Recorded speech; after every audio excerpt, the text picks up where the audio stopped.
Hello team, welcome back to the channel. All about run, bike, run. But at the moment, it's pretty much bike, bike, bike. Yes, I have an injury, and today, let's give you an update.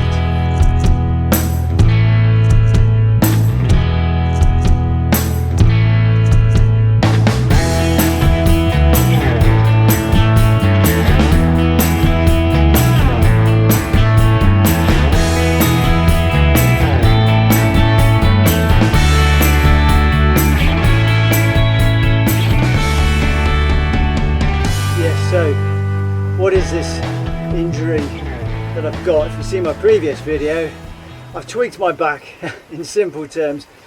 No idea about the specifics. I don't think we ever truly know, do we, when these kind of freak twangs just happen. We get them, don't we, in the back, the shoulders, where you just move in a really weird way, or a normal way, not really picking up any heavy weights, and something just goes ping. That's what happened in my back. But thinking, let's unpick this.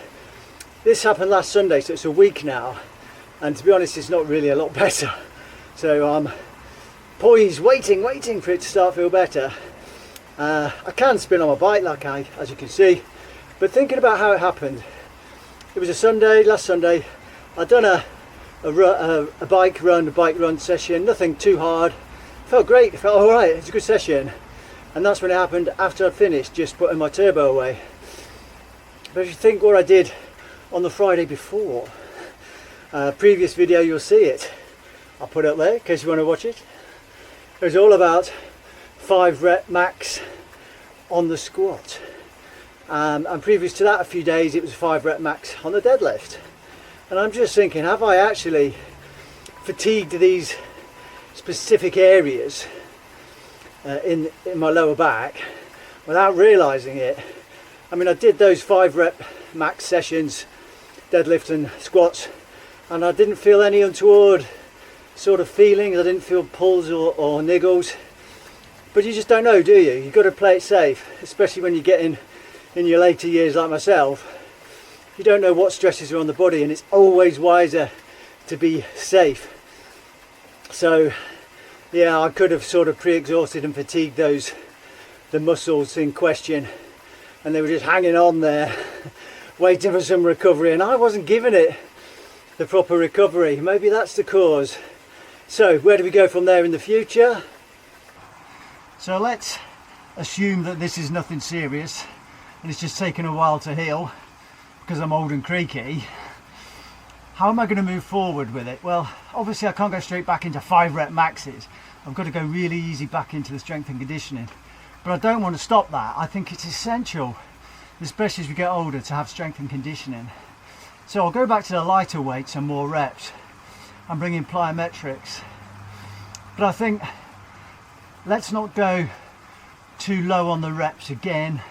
Let's make sure I can feel the burn and really focus on the form, on the compound lifts. I don't want to eradicate them altogether.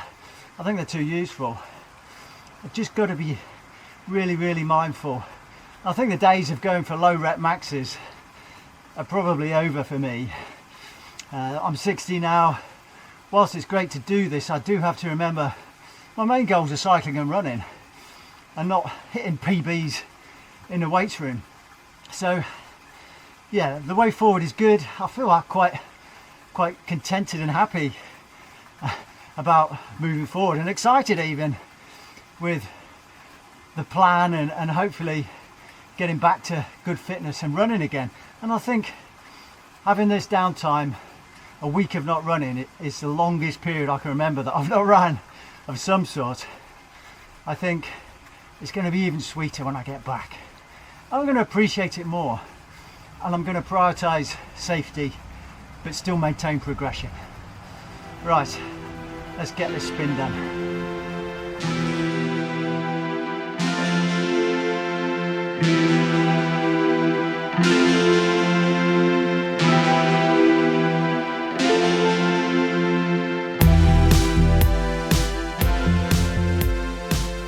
So let's talk rehab. At the moment I'm still in a lot of pain, so I've not really done any mobility work. I just haven't felt able to. I've been too gingerly walking around and unable to kind of move in any real sort of fluid movement. It's just been torture. So, but I do need to start now some mobility and stretching. Even if it hurts, I've just got to judge the pain and how bearable it is. And I am thinking of getting down to the gym today. Fear not, before you all comment, say, don't do that. I only need to go there and do two things. One, just hang.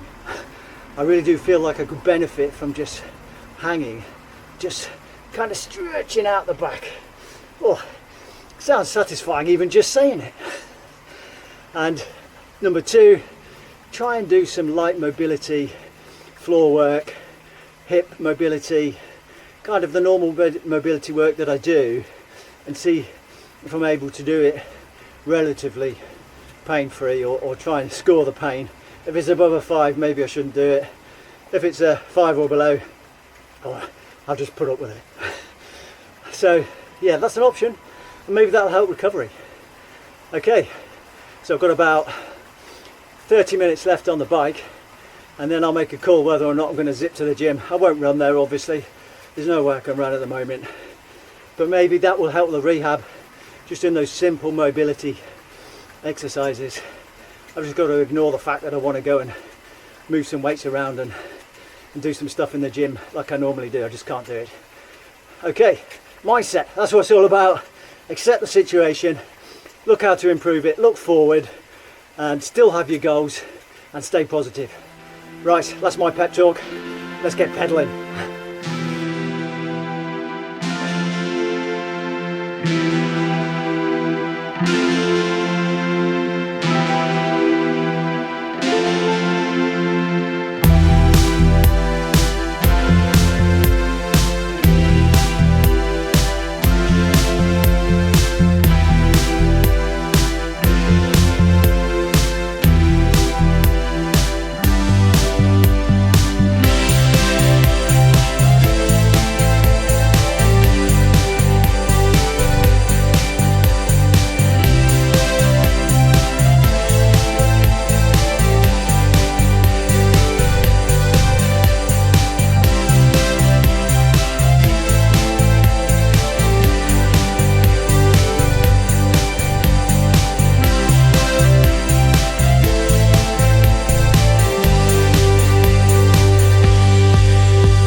Something done. Got to be happy with that.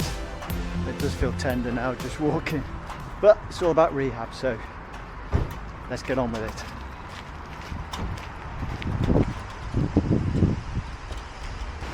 Let's see how it goes in the following week and whether it eases off and I feel an improvement, because at the moment it just doesn't feel like it's improving, but I'm managing to do something, which is good. So let's stay positive, keep biking, and get back to running. See you next time.